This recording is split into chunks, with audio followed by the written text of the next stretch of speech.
Hello, it's Adrian Salbuchi speaking from Buenos Aires in Argentina. Sorry that it's been a while since my last video. I've been keeping quite busy, I must say. I've been researching, I've been observing, I've been asking questions.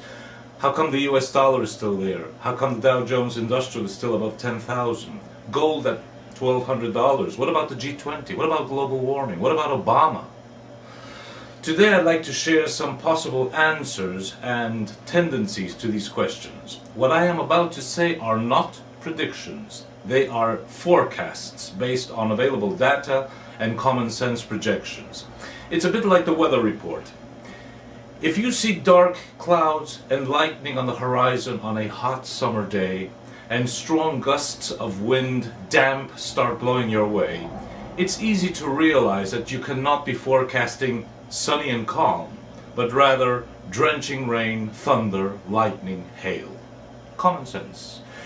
It's called risk management, it's called strategic planning. It's trying to see what the future tendencies are. And we the people should know what these future tendencies are, so that we the people, the world over, may know what to do.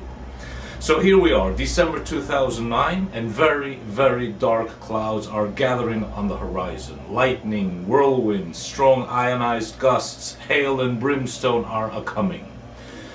What's happening? Three major ongoing power-shifting crises are going on. The financial crisis, the environmental crisis, and terrorism. This is nothing new. The Financial Times specifically mentioned this in a very important article by Gideon Rachman on the 8th of December of 2008. And we've seen it repeated by Herman van Rompuy, who is the new president of the European Union. They are all saying the same things. This triad of so-called crises are being generated and micromanaged by the New World Order elite as key transition mechanisms. Remember this: financial crisis, environmental crisis, global warming, and the war on terror in all its variations. The purpose of this is to bring globalization to an end and to give birth to the next stage in the New World Order, which is world government. Make no mistake, there are no mistakes. They are not making any mistakes. The last New World Order macro transition that we all went through was exactly 20 years ago. It brought to an end the bipolar world of the post-World War II, and it ushered in globalization. It required that one of the two, at that time, major superpowers should disappear. It had to be the Soviet Union, and the Soviet Union went without firing a shot. And it was all symbolized by the fall of the Berlin Wall in 1989.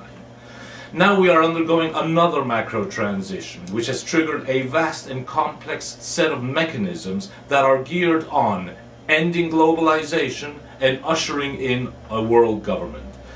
At that time, 20 years ago, it had to be the end of the Union of Soviet Socialist Republics, of the Soviet Union. This time around, it's going to be the end of the United States of America. And again, it is symbolized by a wall, the fall of Wall Street.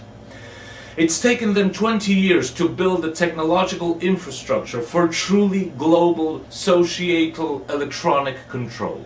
The internet, cell phones, PCs in just about anybody's house or middle-class houses, cable TV, identification chips, radio frequency identification chips, data processing, all sorts of electronic surveillance on all of us, all the time, from just about anywhere. Millions of surveillance cameras in major cities like London, New York, Buenos Aires. We will see how the key structures and processes associated with globalization will tend to weaken and go into the sunset, and many will be resurrected in a new format to support the coming world government. That world government will grow, it will strengthen, it will consolidate. Yes, indeed. Big Brother is here, and he is here to stay. So let's look at some of the key factors on globalization on the way out and world government on the way in. First, the sovereign nation states in general. They have been eroded under globalization. Council on Foreign Relations and Trilateral Commission member Richard Gardner wrote a very interesting article in April 1974 in the journal Foreign Affairs. Foreign Affairs is the official journal of the Council on Foreign Relations in New York, one of the major think tanks, in my opinion, practically the major think tank. And that article from April 1974 was called "The Hard Road to World Order." And I'm going to quote one of the things he said. Richard Gardner, CFR and Trilateral Commission member, said, "In short, the House of World Order will have to be built from the bottom up rather than from the top down. It will look like a great booming, buzzing confusion. An end run around national sovereignty, eroding it piece by piece, will accomplish much more than the old-fashioned frontal assault." I repeat, an end run around national sovereignty, eroding it piece by piece, will accomplish much more than the old-fashioned frontal assault. As world government creeps in, it will be gradual, it will be based on the European Union model, it will be multi- and supranational, it will have multiple centers: Brussels for the administration, Frankfurt am Main for its monetary policy, Strasbourg for its parliament. Second key factor to keep in mind, the United States in particular, under globalization, it was the global supercop. Now, under the incoming world government, it has to seed the way for other things, for other centers. There will be 5 major centers for the world government. London, that we're going to be talking about in a few minutes, New York as the financial center, Washington DC as the military center, Rome as the ecumenical clearinghouse, and Jerusalem as the spiritual capital of the world, where they intend on crowning the king of the world. The United States dollars, under globalization, is being hyperinflating it. The Fed has been hyperinflating it completely in order to save its friends: Goldman Sachs, Citicorp, HSBC, Royal Bank of Scotland, AIG, Morgan Stanley, Bank of America, certain families, certain states even. All those structures that are too big to fall. But under world government, they're going to usher in a new dollar. It won't be for the United States. It will probably be a new world currency. They might even call it the dollar. That will be gold-backed. And it will enable huge transference of losses to definite geographical areas and sectors of the population. Another factor, polarization, I call it. Globalization has been mainly horizontal, entropic, haphazard, disorderly, vulnerable, formally democratic. The coming world government will be vertical, negentropic, in other words, it will be very orderly, coercive, disciplined, security-focused, non-democratic, even anti-democratic. It will be closer to the old dream of Marxism than globalization ever could hope for.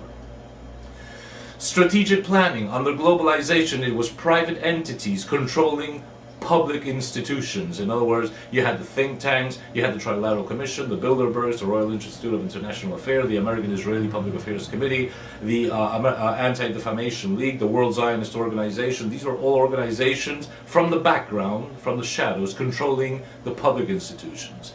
Under world government, it will be much more open. It will be the public institutions controlling the entire world, but those public institutions will actually be run from behind the curtains by the private enterprises. Another key factor, global population.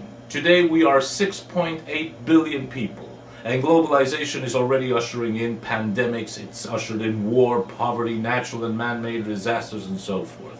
The world government will require a population of about 2 billion. Take a clue.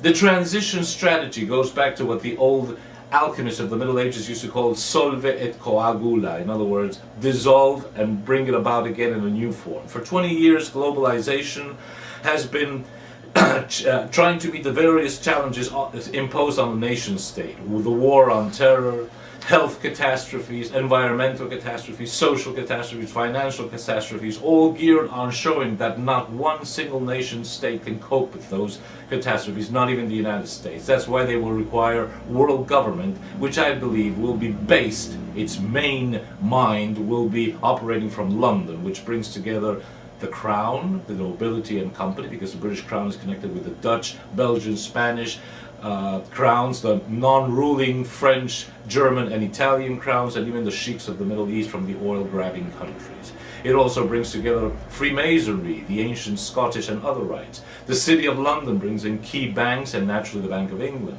The Church of England is there. Psychological warfare entities like MI5, MI6, the Tavistock Institute, all linked to the CIA, Mossad, and other entities operate from there. The British East India Company, 410 years of imperial experience, that's in London. How will the transition come about? The transition will mainly be a converging of technological controls on the economy, on work, on education, on the military, even on entertainment to prepare generational change. I'll give you an example. We have an Orwellian, from George Orwell, example right in front of our noses. Barack Obama being given the Nobel Peace Prize while he is sending troops out to Afghanistan and bombing Afghanistan and Pakistan. This is typical war is peace news speak from the 1984 novel by George Orwell. This will be a gradual, it's been a gradual, creeping, crisis-filled process. We're in the middle, we're in the transition. German philosopher Friedrich Nietzsche used to say in Thus Spake Zarathustra, when he talks about a man walking on a tightrope, he said, it's a dangerous going across, a dangerous on the way, a dangerous looking back, a dangerous shuddering and stopping. That's the transition we are going nowadays through. So what should we do? Stay alert. The powers that be, the New World Order elite, call them whatever you like, the One Worlders, the Illuminati, the Freemason Zionist conspiracy, the name is of no import. They are a veritable leviathan, calling themselves by different names for many centuries now. They're like the mafia, who had different families. Remember the mafia? The Capones, the Cosa Nostra, the Camorra, the Lanskis, the Siegels, the drug cartels, even the Corleones, if you go to the movie, which is quite good.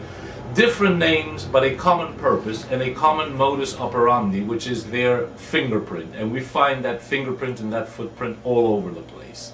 They feel that they are the chosen ones, whatever you call them, whatever name you give them. They feel that they are chosen and that they have the right to impose their will, their objectives, and their interests upon the rest of us. It's a discriminating minority. We the people are all being horrendously discriminated against the world over by this tiny but extremely powerful and centuries-old minority which is out to eradicate you and me. That's their final solution, their Endlösung.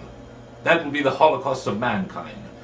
Even if that all means killing or allowing 2 or 3 billion people to die through a very complex and macro-managed combination of war, ecological disaster, political ineptness, corruption, pandemics, economic and financial collapse, social disruption, call it what you may, it will all come together. So we the people must make sure that they don't get away with it, because they have an Achilles heel, a weak point.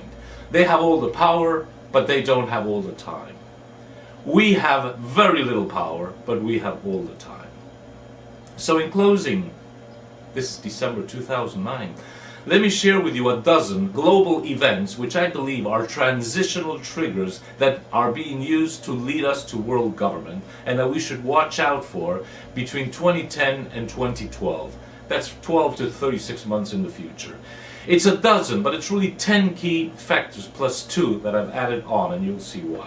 They are all linked, related, and interfaced. And the whole of what I'm about to describe is much more than the sum of its parts.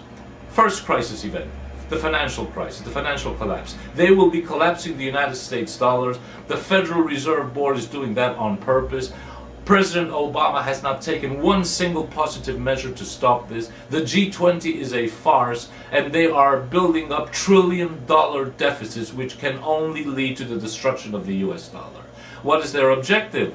To usher in a world currency that will be gold-backed and that through a complex mechanism will allow mass losses to be transferred to other geographies and other sectors of the population. Why are they waiting for this? They've taken advantage of 2009 so that their good friends, the banks and specific companies and specific interests, could get their act right, so that when the time comes and they say, here comes Big Bang, they will be in the best position. This is one of the 3 key factors used to justify the world government as informed by the Financial Times on 8th December 2008.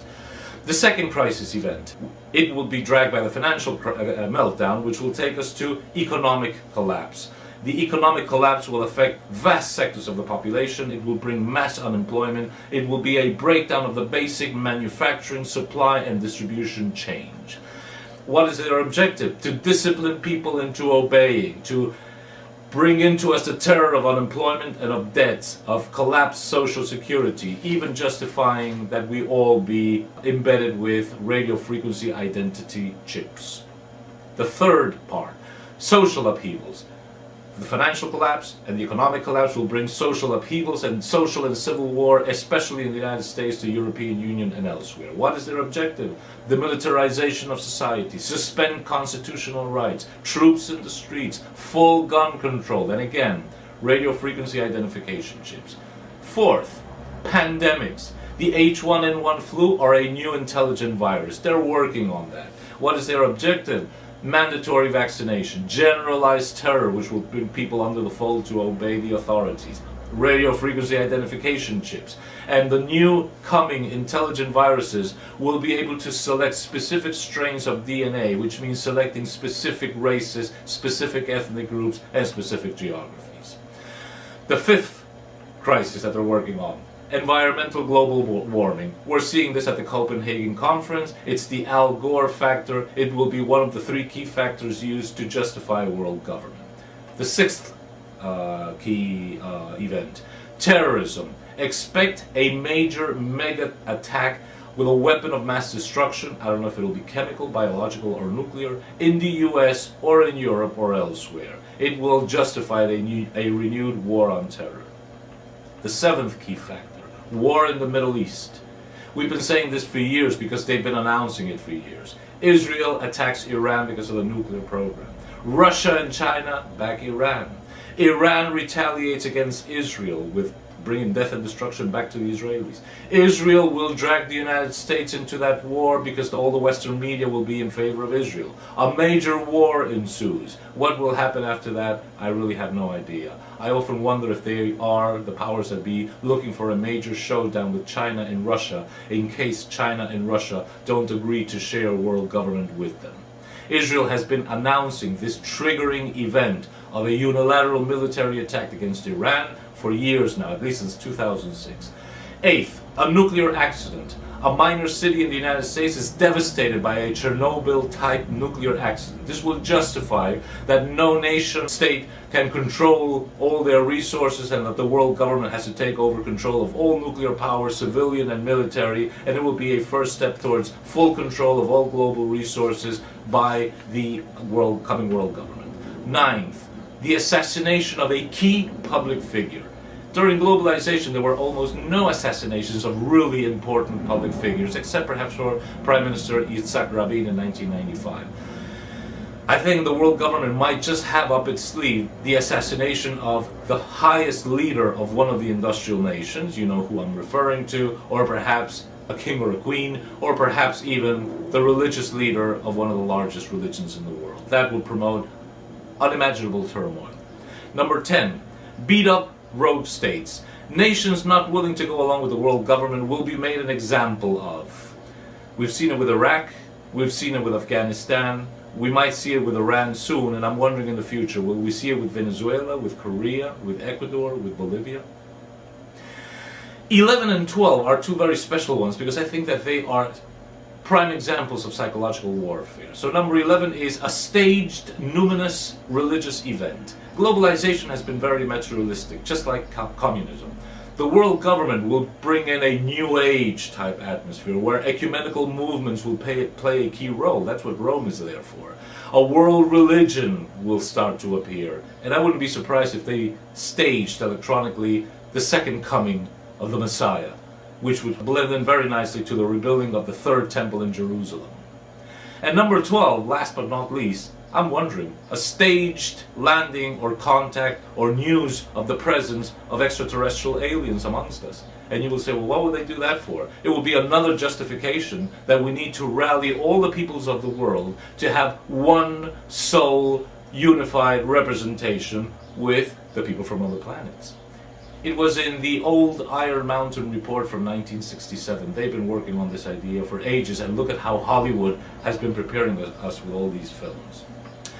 Sun Tzu, the Chinese strategist, said in The Art of War, "Know thyself and know your enemy, and you will win all battles. Know thyself, but don't know your enemy, and for every victory you will suffer a defeat." And third, neither know thyself nor your enemy, and you will be defeated all the time. Why do I say this? We need to know who we are, and we need to, above all, know the enemy. We need to take on a different attitude, which is very different from the attitude imposed by globalization. We need to have greater clarity in our minds, more generosity towards our fellow men, whether they be neighbors or the people in another country. We need to have greater foresight. We've become extremely short-term in our thinking. Start thinking long-term. Long-term requires clarity. It requires calm. It requires thinking in terms of years, decades, and generations. And when you think in terms of generations, you automatically become generous because you know that you will not be there to see it, but that good things have to often start now so that people can see it 50 years from now. Go back to the old concept of time. The cathedral builders built for centuries and millennia. They were not going to see the cathedral ended, but it's no problem. They built for millennia. Same with the Romans, same with the Egyptians, the Greeks, the Persians, the Chinese, the Indians, the Incas, the Maya. I will personally be following up all these matters. I will be following up and putting together the pieces, and I will share them with you. This veritable zodiac of processes that I have just described, they will hold the keys to the future, and perhaps they will hold the keys to our survival. Again, 1. Financial meltdown. 2. Economic collapse. 3. Social upheavals deriving from the financial and economic collapse. 4. Pandemic scares. 5. A mega terror attack with a weapon of mass destruction. 6. Environmental and global warming scare. 7. The inevitable war in the Middle East unleashed by Israel. 8. A nuclear accident somewhere. 9th, the assassination of a key political or religious figure somewhere in the Western world. 10. Beat up a rogue state so that everybody will know what's coming and understand the force of power. 11th, a numinous religious event staged electronically. And 12th, alien contact staged electronically. So my dear friends, stay alert. It's time to break mental paradigms. Let's fight with the joy of battle. Above all, this is a war for your mind, and it pits the resistance against the collaborators. Resistance are the people who think with their own mind and try and do something about it, like you and me. Collaborators are the ones that do nothing. Just sitting in your living room with your can of Duff beer and the remote control of your TV set is doing nothing. It's being collaborator. But above all, know thyself, know thy enemy. Good night and good luck.